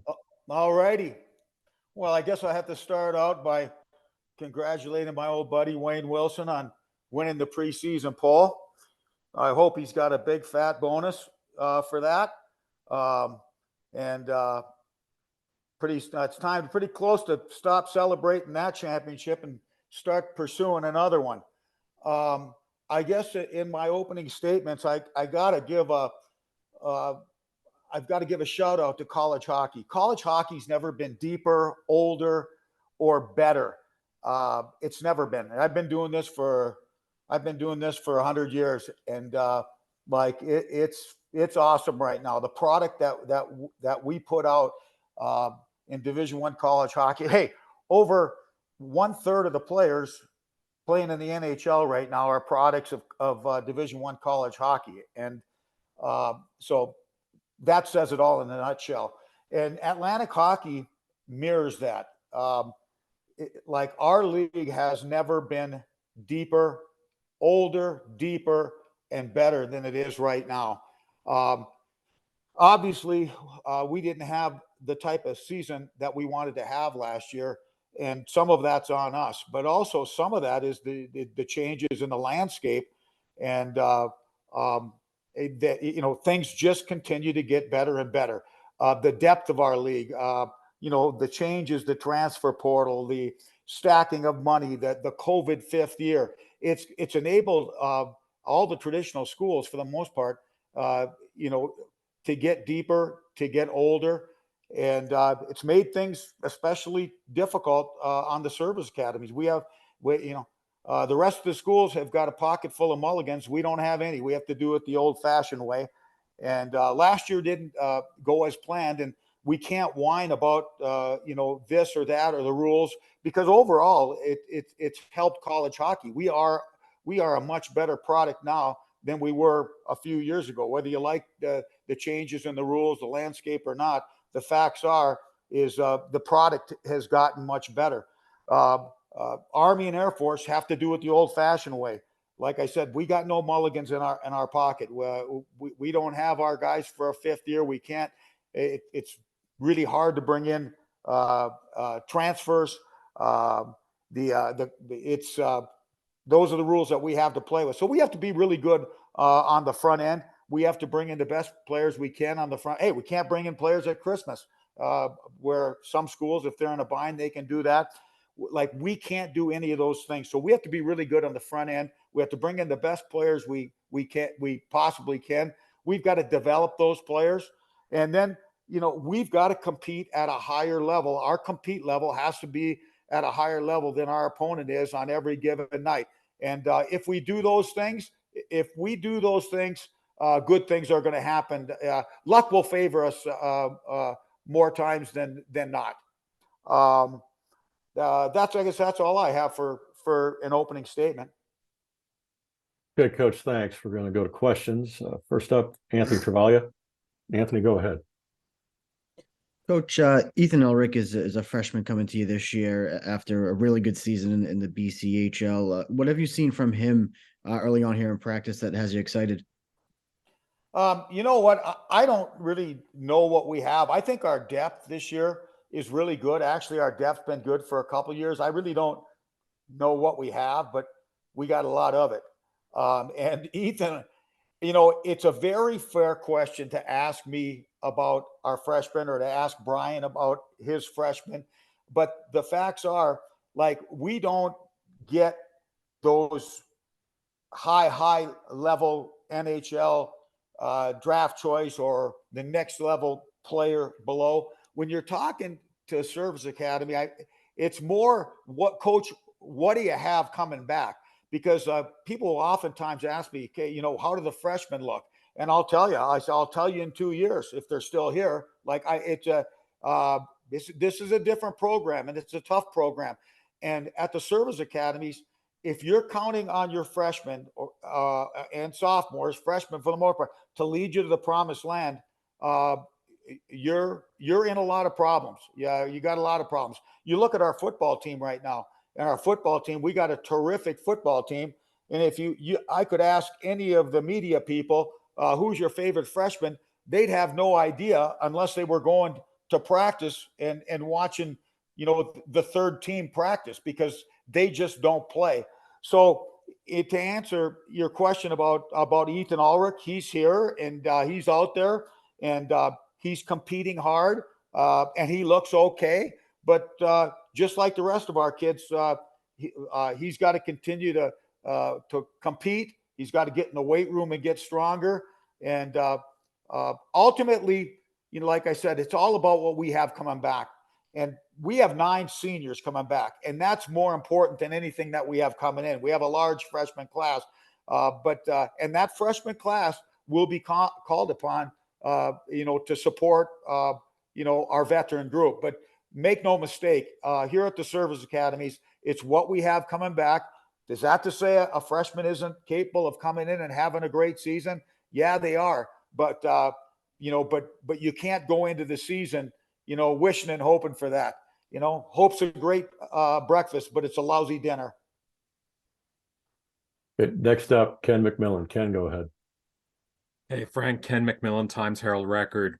Frank, just sort of following on what you've just been talking about, and I know this won't be popular with the other coaches in the league, but should there be a limit to how many transfers are allowed into each team, considering that you and Army can't get transfers?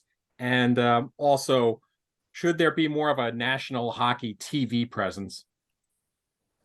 Okay. Now I get going on the first question. I might forget the second one, Ken, because I'm at that age where I have a little bit of the Parkinson's disease.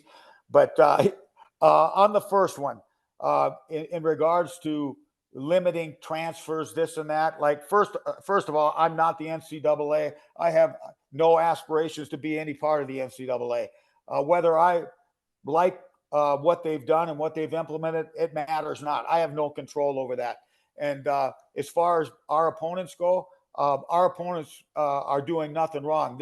They're following the rules that the NCAA has implemented.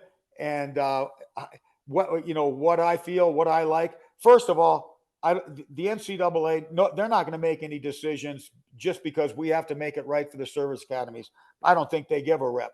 It's I think they have a lot of different agendas. I think some of them are political and led to political decisions. But as far as I don't think we should mandate anything within our league. I think our league needs to play within the framework and the ground rules that are set, and that all the other teams and all the other leagues are playing. So it is what it is. You know what?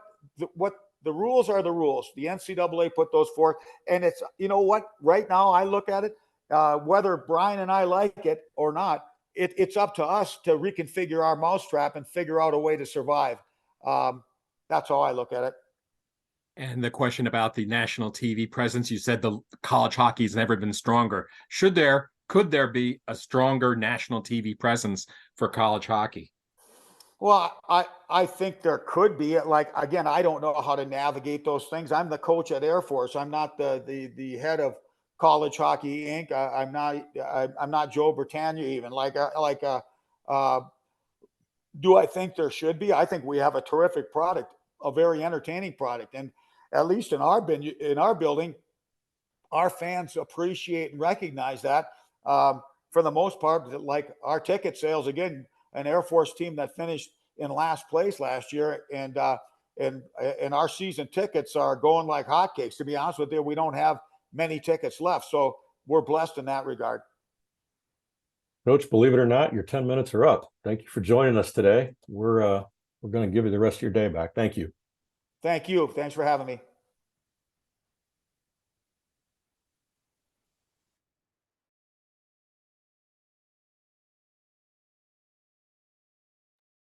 Okay, we're going to bring on here in just a second from Robert Morris University, Derek Schooley. As you all know, the Colonials will be back in Atlantic hockey for the first time in a couple of years.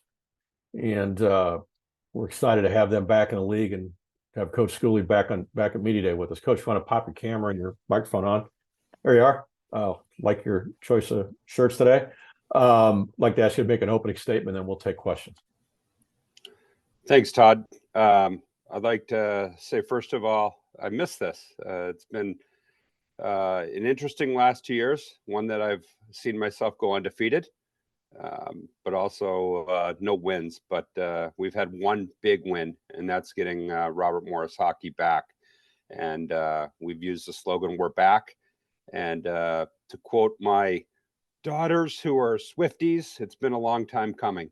And we've extremely excited about the start of our program, extremely excited about coming back to Division I.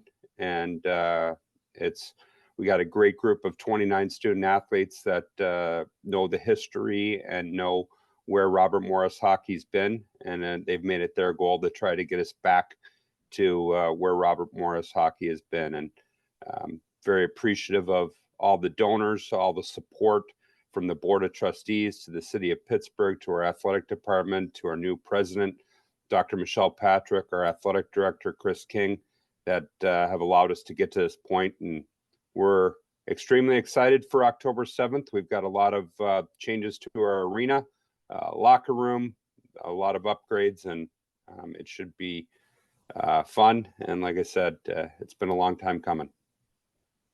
Coach, I saw you mention this like on Twitter last weekend of, walking into the rink and seeing the women play their exhibition game. Have you thought about how you're going to feel when the puck drops for your game on the 7th?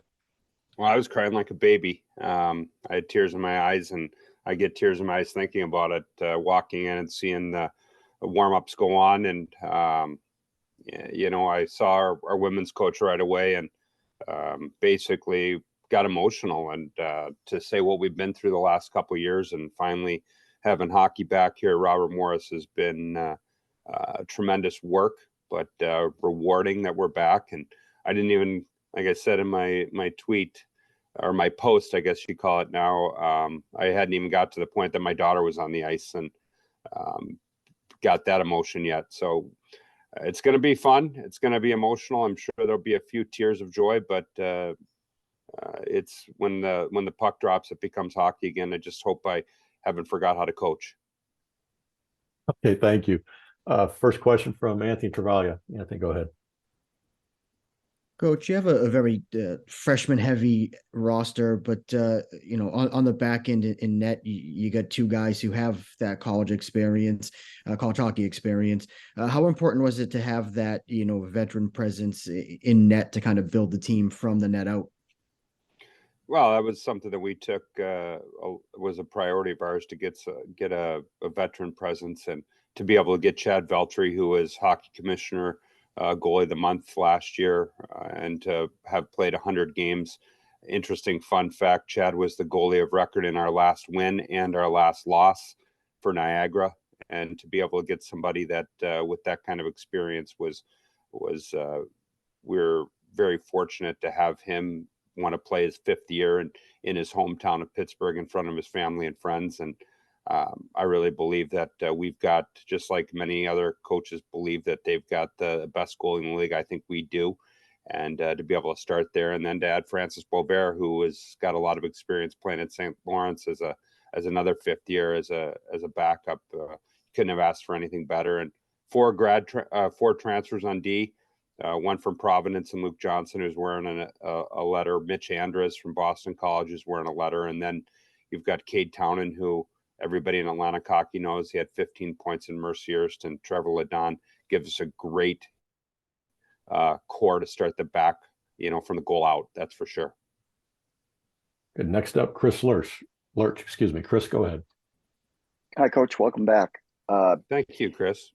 I think you have 4 guys that you recruited last year that were redshirted, so couldn't play last year, and then at least 1 holdover from before the program went on hiatus. What's it been like for those guys? Well, we have 6 that were here last year, 3 that were incoming freshmen that practiced, and then 3 returning to the program. Gavin Goulash was a freshman with us in the COVID year. He's an alternate captain with us. Cameron Eber, who played 2 years with us, was our most improved player the last year we played, is also an alternate captain, and Matt Hutton. And then we've got 3 freshmen, Dominic Schmizzy, Charlie Merkley, and Matt Boxcar, that were here last year practicing. And they had a hard year. They practiced with the women's team, combined practice, no games in sight, and they just came to work every day. And I know I've heard an interview where Gavin said it was great to have a more than 6 people on the ice and have a full team. So they're excited, and as are all of us to get back and play Division I hockey and get Robert Morris back to where we feel we need to be. Thank you. Okay. Next up, we have Oliver Francis from Seymour Sports. Oliver, go ahead. Hey, Coach. 2 questions for you. What does it mean to you and your program to see Corbs win the national championship last year? Second question: How did you see Matt Boxart grow over the last year into the player he is now? Well, first of all, obviously Mike Corbett was a great addition to our staff from Huntsville in his 1 year here, and I'm really extremely happy for him that he was able to win a national championship at Quinnipiac. And Mike's a good friend. He followed me at Air Force. I was there for 5 years. I followed Frank here this morning, and now I have to go after him again. But Mike replaced me at Air Force, so I've known Mike a long time. I'm real happy for him. You know, Matt, on your second question, Matt is a hard worker. Matt is a guy that comes to work every day, great attitude. He just, where he fits in is to be determined. We've got a lot of guys battling to make sure that they're in the lineup in the first day, and Matt just works hard. He's a great kid, and he's a battler. And where he goes, that'll still be to be determined. But I really liked having him around last year and get to know him, and he's been a great part of Robert Morris hockey so far. Okay, next up, Ken McMillan. Ken, go ahead. Hey, Derek, welcome back. Ken McMillan from the Times-Herald Record. Derek, does this kind of feel like an expansion team? Do you also have an advantage because Robert Morris did have hockey, at least a few years ago? And how long will it take to bring it back?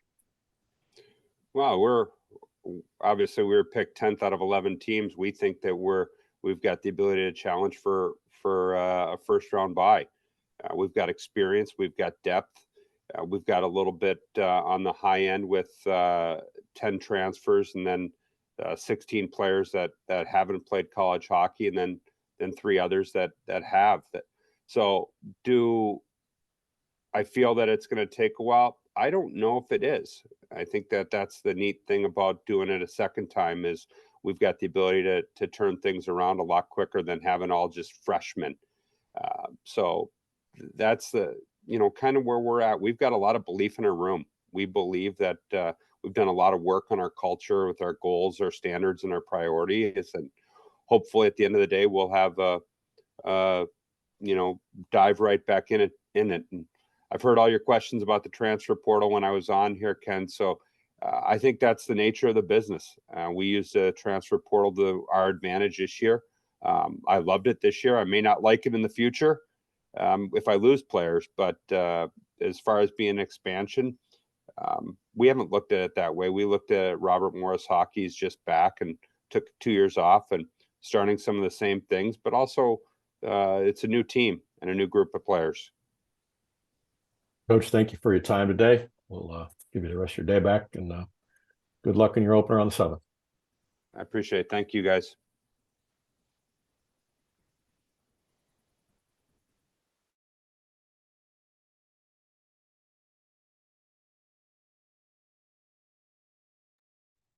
Okay, we've reached the point of the day. We're going to bring in our final coach, and we're going to welcome CJ Maritolo from Sacred Heart. We'll bring him over here momentarily. Sacred Heart was picked to finish 2nd in the preseason coaches poll behind RIT. Coach, we're going to move you over here and make you a panelist here in just 1 second.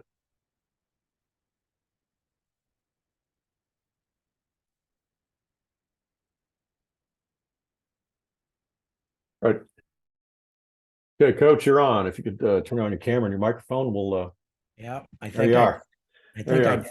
There you are, sir. Okay, we'd like to ask you to make an opening statement, and then we'll take questions. Sure. Great to be here. Appreciate everything that you guys do covering our league. We're excited to embark on our first full season at our new arena.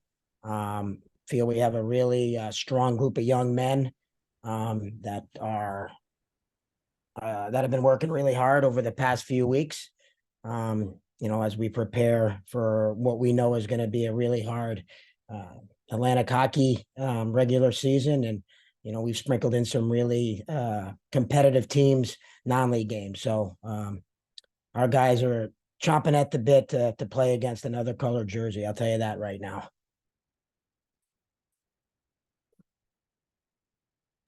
When we did media day a year ago, your office was in a little different place than it is right now. What's it meant to the program to have Martiri Family Arena as your full-time home now? Yeah, it's I actually underestimated the coming into our arena last year, mid-season. I underestimated how hard that was going to be for our group. Everything was new, and combined with the type of home crowds that we garnered, it was a brand new experience for our guys. In the history of Sacred Heart hockey, we've never really played a home game on our campus, so it was a lot to handle. And I think going into this year, our guys are a lot more settled in. They know what to expect. And it's just, it's great for our guys to come here and have one-stop shop. They come here, they get their workout in, we practice, they have a lounge, they could do homework here. They could come back here and hang out as a group, watch TV, watch sporting events. It's just brought our whole group a lot closer together. I think that would be the biggest thing, Todd. Okay. What who stood out the most so far in preseason for you guys? It's a great question.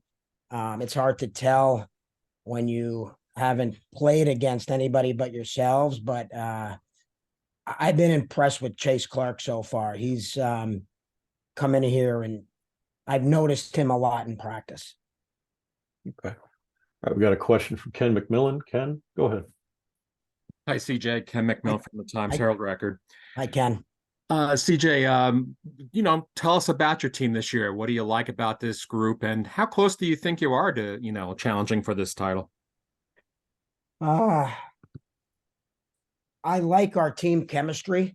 I think that's really stood out. The guys, our leadership, and Braden Tuck has done a tremendous job. We feel a lot of high-end talented individuals up front and on the back end. I think every position is very competitive. I think we're going to be a fast team. I think we're going to be a disciplined team. I think we're going to defend a lot better than we did last year. Overall, our 5-on-5 defense, I think that's something that we're trying to improve on. We've really made that a point of emphasis this year in training camp. And that's a great question. Yeah, of course, I think we have the capability to compete for a championship. I think everybody in this league does. It's going to be a tight league. The preseason standings, anybody could win it. But I think we have a team that should be in contention at the end to reach that goal, Ken. Next up, Chris Lurch from USCHO. Chris, go ahead. Hi, Coach. How do you feel about goaltending? You've got, the grad student Robbins, and then you've got a couple of younger guys that haven't seen a lot of experience. So what's that been like?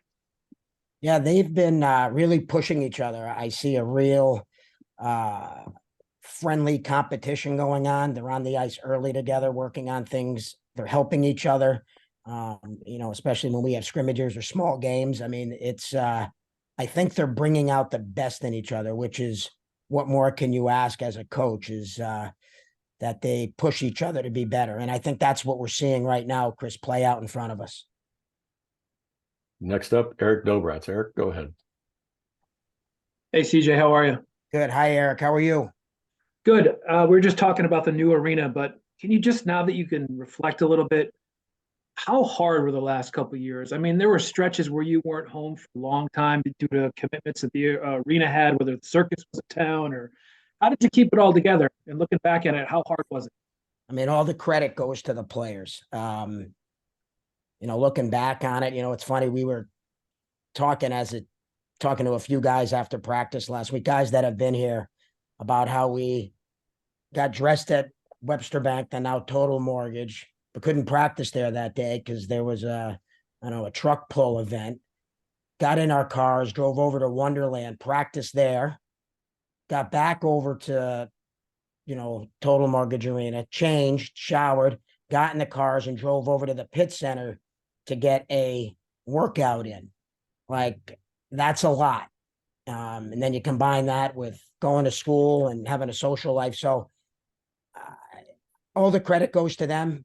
It was tiring, but they didn't complain. And now it's just, we're very grateful for what the university has given to us. And we are grateful every day for it. And it's a wonderful thing to all be in one spot. I used to forget where I used to park my car. I'd come in, I'd be at the office, on campus, going to the rink, coming back. I'm like, where did I park my car? I was running around so much, and I could just imagine what the players were going through. So it's a blessing that we're here and we're trying to take advantage of it. Coach, what's it mean to have guys coming back, guys like Braden Tuck coming back for their grad year? What's that do for your roster? Yeah, it's in today's transfer world, it's unbelievable that Braden Tuck and Lombardi, decided to stay here for their 5th year. And it just goes to what we're trying to build here, that they wanted to continue to be a part of it, and having guys like that know how we coach, know our expectation. They're like assistant coaches out there on the ice. We lean on them tremendously. And it's just, it's great to see them back wearing a Sacred Heart uniform, because they'll be young men that we lean on heavily. I got a question from Ken McMillan again. Ken, go ahead. CJ, I asked Jason earlier, but do you think that there is an East-West rivalry within this league, good-natured or otherwise? I think there's rivalries brewing East-East, East-West. I think, man, I just look at myself and, we've created, a team that beat you in the playoffs. Niagara beat us in the playoffs. Like, that doesn't sit well with us. That's a rivalry. We've had tremendous series with Bentley in the past, Holy Cross this past year. I think there's rivalries, at least speaking from just my perspective. I mean, I love playing every team in this league. And they're great, hard-fought games. And I know our group looks forward to it. So I don't think there's an East-West. I think it's just Atlantic hockey, Ken. All right, Coach, thank you for your time. We appreciate you wrapping up Media Day for us today, and we'll let you get back to work. All right, I appreciate all of you. Thank you.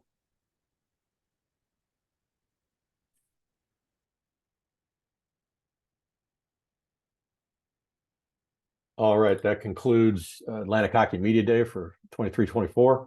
Appreciate everybody's participation today. We will have a video recording of today's call available later this afternoon on the Atlantic Hockey website. So again, thank you for coming, and enjoy hockey season.